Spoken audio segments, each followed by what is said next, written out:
Good morning, traders. Welcome to BCR's daily market roundup. Today, we will be covering the US dollar index, crude oil, spot gold, and AUD USD, analyzing the market movements and key technical levels that happened recently, and covering the geopolitical and economic factors on the assets. Let's dive right in.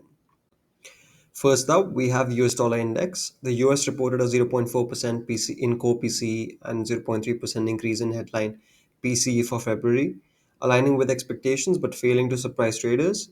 Despite strong data, the US dollar index remained sideways, retreating below 104. US bond yields declined, with the 2 year at 3.98% and the 10 year at 4.34%, pressuring the dollar. Market uncertainty surrounding Trump's 25% auto tariff effective April 2 contributed to capital outflows from stocks and cryptocurrencies into gold, which hit a record high of $3086.8. The dollar index remains near 104, with indicators showing weak momentum.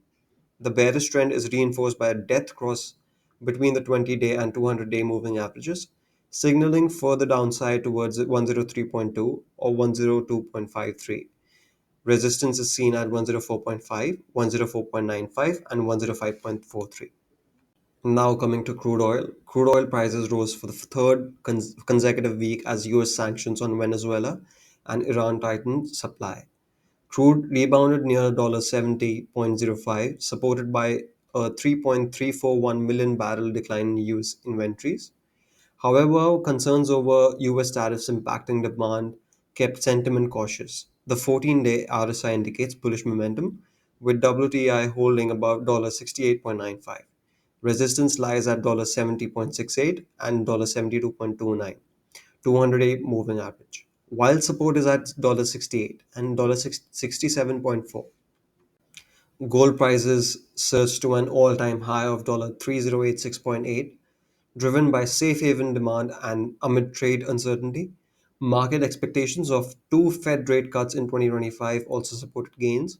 With ETF inflows rising sharply, analysts raised year-end gold forecasts to $3,300. The new next resistance is at $3,112, while support lies at $3,038 and $3,000. Lastly, AUD/USD remained range-bound between 0.6267 and 0.6330, struggling despite a weaker USD. Risk aversion increased after Trump's 25% auto tariff order. The RBA is expected to hold rates at 4.10% in April, with potential cuts in May and September. The pair faces resistance at 0.6330 and 0.6373, while support lies at 0.6267 and 0.6210. Keep an eye on the key levels for this week. Make sure you stay updated with us. Thanks for watching. See you in the next video. Trade safe.